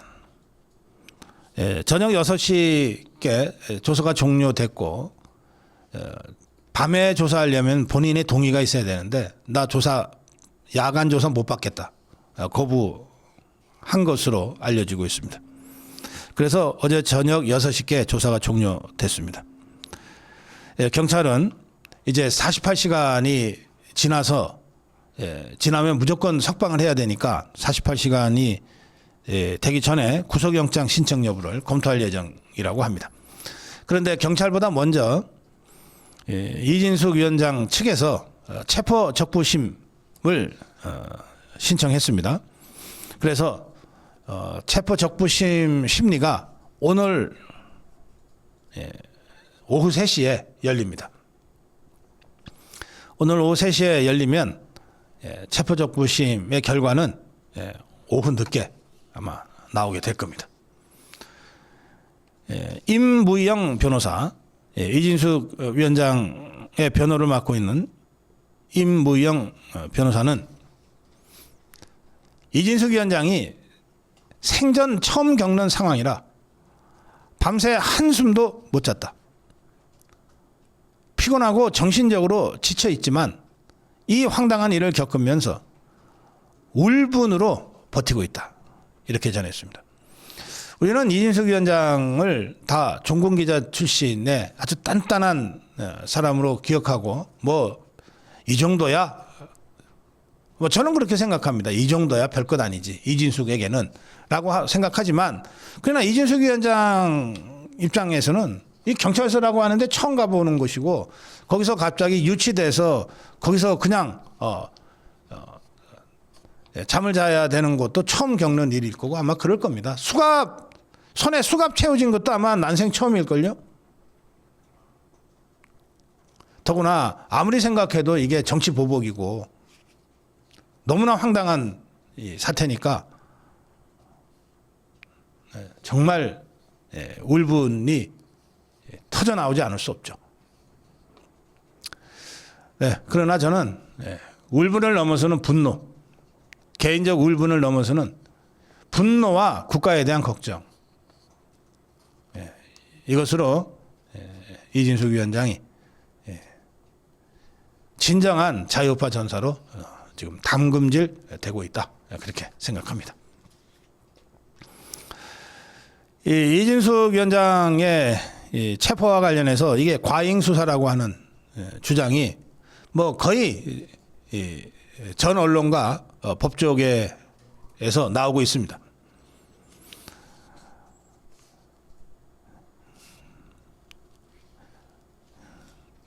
경찰은 이진숙 위원장에게 8월 12일부터 9월 19일까지 6차례 출석 요구서를 보냈다고 밝혔지만 임무영 변호사는 경찰이 변호인과 출석 일정을 조율도 하지 않고 일방적으로 6번을 보낸 것이다.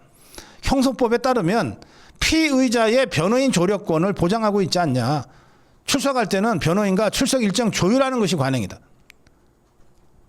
경찰이 출석 일정을 협의한 뒤에도 출석 요구서를 3번이나 더 발송했는데 출석 일정이 확정된 상태에서 뭐하러 출석 요구서를 3번이나 보내냐. 이거는 소환불응이라는 자신들의 거짓 외관을 만들기 위한 꼼수다. 그리고 경찰이 출석 요구서를 등기 우편으로 2번 보내고 일반 우편으로 4번 보냈다고 했는데, 그래서 모두 6번 보냈다고 했는데, 이진숙 위원장의 남편이 매일 우편함을 확인했다. 자택에 등기 우편 수령한 적이 없다. 등기 우편은 본인과 가족이 직접 받고 사인하지 않으면 전달이 안 되잖아요. 그런 걸 폐문부제라고 그러지 않습니까? 등기 우편으로 2번 보냈다고 했는데 그럼 받은 사람이 있어야 될 건데 아무도 못 받았다는 거예요. 이진숙 위원장도 그 남편도. 그리고 일반 우편 4번을 보냈다면 그 편지가 우체통에 들어와 있어야 되는데 한 번도 편지가 없었다는 거예요. 자, 등기 우편을 수령한 적이 없고 나머지 우편 4통도 출석 일자가 지난 뒤에 받았다는 겁니다. 출석 일자가 지난 뒤에. 그게 무슨 소용이 있어요? 그래서 경찰이 얘기하는 뭐 6번이나 무슨 편지를 보냈다 뭐 어쩌고 저쩌고 하는 것은 이진숙 위원장을 정치적으로 탄압하고 체포하기 위한 외관 꾸미기에 불과했다. 이것이야말로 꼼수다. 이런 주장입니다.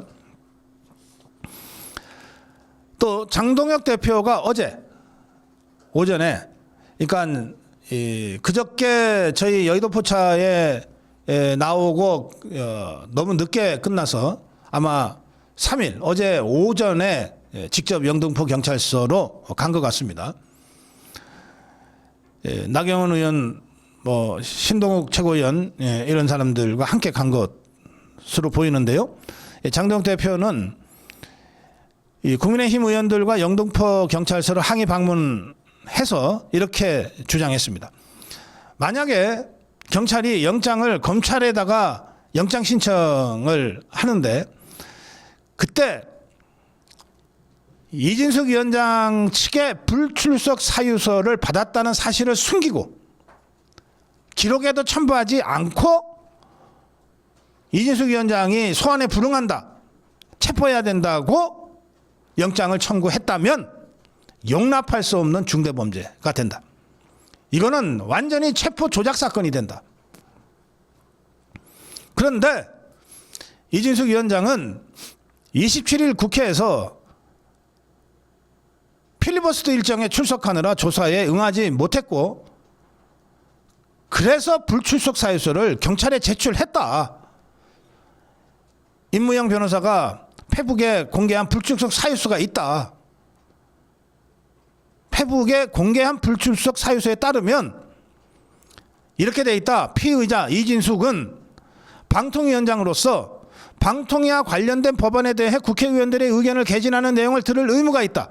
그래서 조사에 불출석할 수밖에 없으니 조사 일정을 다시 잡아주시기 바란다. 이렇게 불출석 사유서를 써서 경찰에 보냈다. 이랬는데도 체포영장이 나왔다는 것은 말이 안 되지 않냐. 그러니 경찰이 체포영장 청구할 때 아예 이 불출석 사유서를 빼고 한 것 아니냐. 그래서 장동혁 대표가 영등포 경찰서장을 만났을 때도 그거 빼고 한 거 아니냐, 그거 집어넣고 한 거 맞냐 라고 물었더니 영등포 경찰서장이 수사 사안이라 말씀드릴 수 없다는 대답만 했다. 그걸 첨부해서 체포영장 청구를 했다 그러면 대답 못할 게 뭐 있어요. 그래서 국민의힘은 이날 어제 영등포 경찰서의 담당 수사관, 서울 남부지검의 영장 청구 검사가 청구했으니까, 그다음에 그 영장을 발부한 서울 남부지법의 영장 발부 판사, 이 3명을 직권남용 혐의로 남부지검에 고발했습니다. 이게 이제 장동혁 대표가 그저께 저희 포차에 나와서도 분명히 이 사람들을 고발할 거라고 했지 않았습니까? 그걸 그 다음날 바로 행동으로 옮긴 겁니다. 그 다음에 감사원의 얘기도 있습니다. 감사원은 종북주사파의 압력 때문에 이진숙 위원장이 유튜브, 저희 고성국TV 포함한 유튜브에 나와서 또 페북에다가 정권 비판한 것과 관련해서 감사를 했어요. 그런데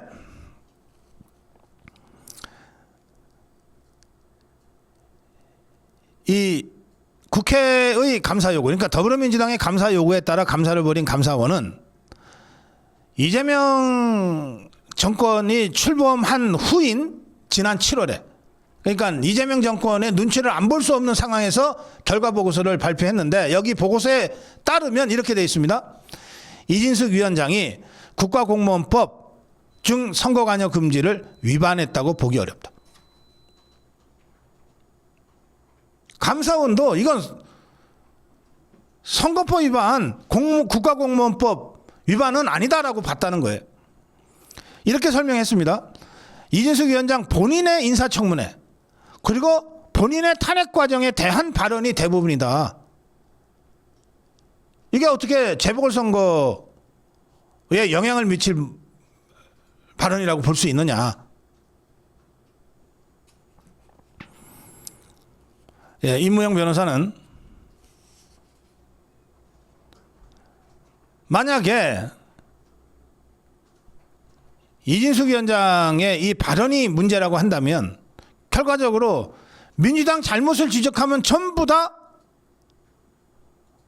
감옥에 가는 꼴이 되는데 이렇게 되면 민주당은 누구도 반대할 수 없는 성역이 되는 것 아니냐. 민주주의 나라에서 어떻게 이런 일이 있을 수 있느냐. 이렇게 강력하게 비판했습니다. 어제 장동혁 대표는 영등포 경찰서를 항의 방문한 자리에서 기자들에게 이렇게 얘기했습니다. 절대 존엄 김현지를 추석 밥상에서 내리고 이진숙을 추석 밥상에 올리기 위한 정치적 의도로 체포했다. 그러면서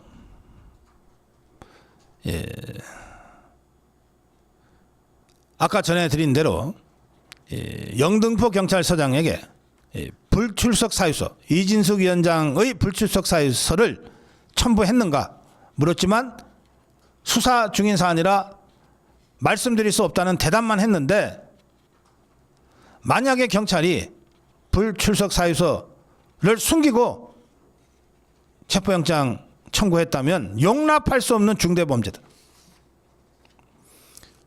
이렇게 강조했고요. 장동혁 대표와 함께 동행한 나경원 의원도 법적 절차를 진행할 것이다. 영등포서는 즉시 이진숙 위원장을 석방해야 한다. 박성훈 수석 대변인도 학력은커녕 국적조차 불분명한 최고전엄 김현지 논란이 커지자 경찰을 움직여 무리한 체포로 여론을 덮으려고 했다. 소환 불응이 체포 사유라면 검찰 수사를 조롱한 이재명부터 즉각 체포해야 한다. 이런 강력한 성토 성명을 냈습니다. 첫 번째 정론 일침, 이진숙 체포로 김현지 논란을 덮으려 했다. 장동혁 대표의 메시지였습니다. 네, 제가 추석 연휴 때 한번 릴레이 해보시는 게 어떠냐 그랬더니 진짜 릴레이를 하셨네요. 동자승 님이 릴레이 갑니다 그러셨고요. 그러자 바로 이영숙 님 그리고 수국사랑 님 더 계신데요. 많은 분들이 지금 릴레이를 하고 계십니다. 아영님도 계시군요. 네, 고맙습니다. 이 릴레이가 시작되면 너무 많은 분들이 하시기 때문에 제가 일일이 소개해드리지 못하고 또 감사 인사도 못 드리는 점 여러분께서 좀 너그러이 이해해 주시기 바랍니다. 자, 두 번째 정론 일침입니다. 이재명의 예능 프로그램 방영을 중단해야.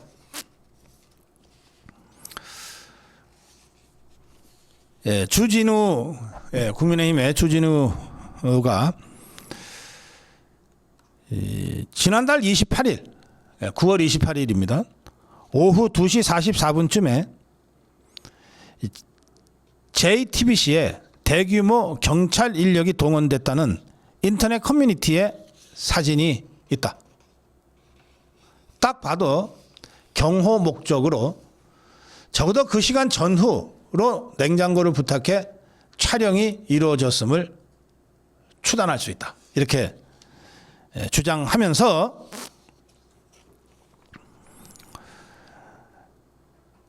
이재명은 국정자원 화재 사고 이틀째인 9월 28일 5시 30분에서야 정부 서울청사에 나타나 공개회의를 처음 주재했다. 화재가 나고 이틀 동안 도대체 뭐 하고 있었냐? 이것이 이재명의 잃어버린 48시간이 아니고 무엇이냐? 냉장고를 부탁해 이 예능 프로그램 언제 촬영했는지 국민 앞에 떳떳이 밝혀라.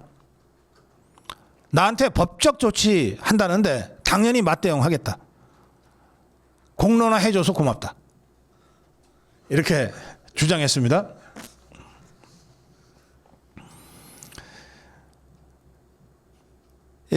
주진우는 국가 재난을 막고 수습할 최종 책임이 대통령한테 있는데 이재명은 예능 프로그램 냉부해 뭐 냉장고를 부탁합니까? 방영과 10일짜리 휴가를 즉시 취소하라. 이렇게 주장을 한 거예요. 그러자 대통령실에서 재난 수습 시기에 예능 프로그램을 녹화했다는 주진우의 의혹 제기에 대해 명백한 허위사실 유포라고 반박을 했어요. 강유정이가 직접 서면 브리핑을 했는데 화재 발생 다음 날인 27일 오전 9시 39분쯤에 이규현 대통령실 홍보소통수석이 출입기자들에게 이재명의 지시사항을 공유했다. 이렇게 돼. 그러니까 설명하길래 이게 이재명에게 직접 뭘 한 건 줄 알았더니 아니네. 홍보수석이 이재명의 지시사항을 공유했다는 게 이재명 행적하고 뭔 관계가 있어요. 또 이재명이 지난달 28일 국가정보원관리원 화재 관련 긴급 비상대책회의를 열고 회의를 주재한 사실이 있다. 아니 그건 지금 주진우가 얘기하는 거잖아. 28일 5시 30분이 됐어야 정부 서울청사에서 공개회의 처음 주재했다. 그 얘기 하는 거 아니에요.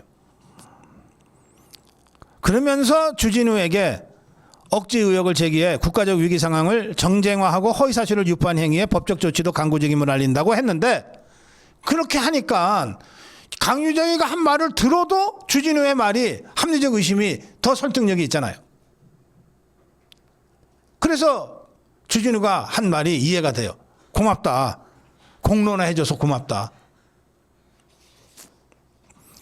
저 강유정이 곧 잘릴 것 같아요. 워낙 무능하니까.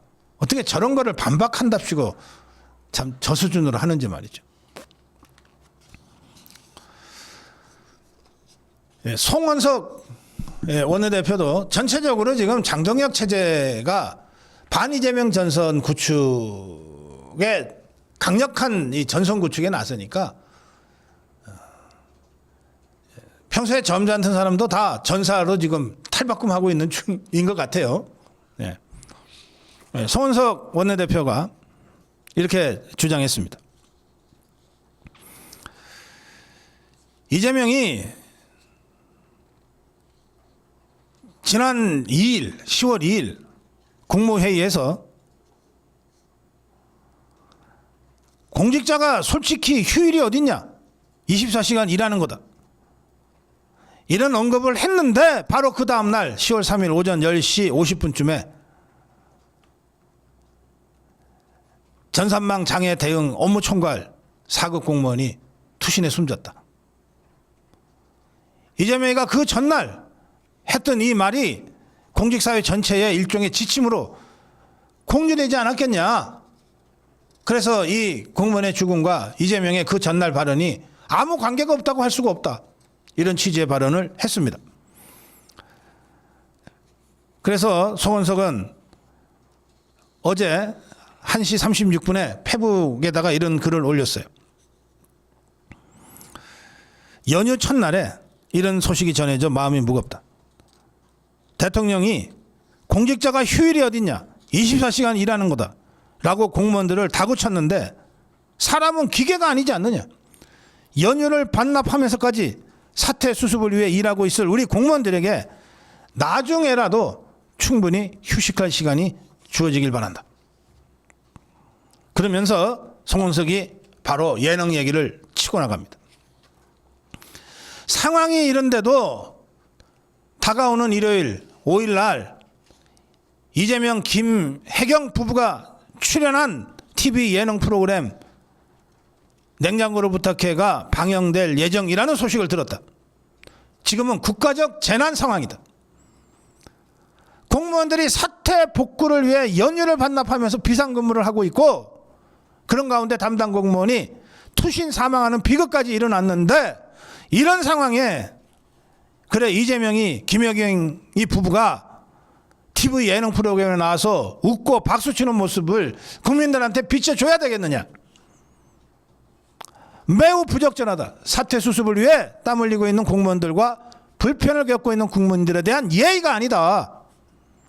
대통령실과 해당 방송사에 프로그램 방영을 전면 보류할 것을 요청한다. 이렇게 입장을 밝혔습니다. 나경원도 이재명의 예능 촬영과 관련돼서 아주 강력한 비판 메시지를 냈습니다. 국가 전산망이 불타며 온 국민이 혼란에 빠진 그 시간 이재명은 예능을 찍고 있었느냐. 9월 26일 금요일 오후 8시경 국정자원 화재로 국가 전산망이 셧다운돼서 온 나라가 혼돈이 됐다. 정보 시스템 647개가 가동이 중단되고 국민 이용 인터넷망 서비스 436개가 셧다운되고 화재 사태 위기경보 수준 경계에서 심각으로 격상됐다. 나라 전체가 멈춘 심각한 재난이었다. 그런데 바로 그 시간에 이재명은 못하고 있었느냐. 이재명이 화재 발생 당시 예능을 촬영하고 있었던 게 아니냐는 주진우 등의 의혹을 언급하면서 나경원은 이재명이 대답하라. 국민 데이터가 타들어가고 국정 전산이 소외되는 그 재난 상황을 알면서도 웃으며 예능을 찍은 것인가. 재난 상황 전후에 이재명의 동선과 보고 상황을 분초까지 공개하고 이재명이 직접 해명하라. 이렇게 요구했습니다. 그런데 사실 화재 났을 때 웃으면서 예능 찍은 게 처음이 아니죠. 경기도지사 있을 때 경기도에서 심각한 화재 사고가 발생했는데 그런데 이재명이는 어디 딴 동네 가가지고 먹방 찍었었죠. 뭐 그때는 뭐 경기도지사 황당한 일탈이라고 치부하고 넘어갔다 하더라도 이번 사안은 팩트체크를 정확하게 해야 됩니다. 그냥 밝히면 돼. 밝히면 된다고. 몇 시에 뭐 했고 몇 시에 뭐 했고 몇 시에 뭐 했는지 그리고 무슨 예능 촬영 몇 시부터 몇 시까지 했는지. 통상 저도 예능 프로그램 진행을 해봐서 알아요. 1시간 예능 하려면 최소 하루 종일 최소 10시간 정도는 촬영을 해야 돼요. 그래야 편집을 할 수 있어요. 아무리 정교하게 시나리오를 써도 그렇습니다. 그 부분에 대해서 사실관계를 밝혀라 말이에요. 이런 국민의힘의 요구를 뭐 법적으로 대응해? 주진우가 얘기하잖아. 공론해줘서 고맙다. 공론화해줘서 고맙다. 땡큐. 정론 일침이었습니다.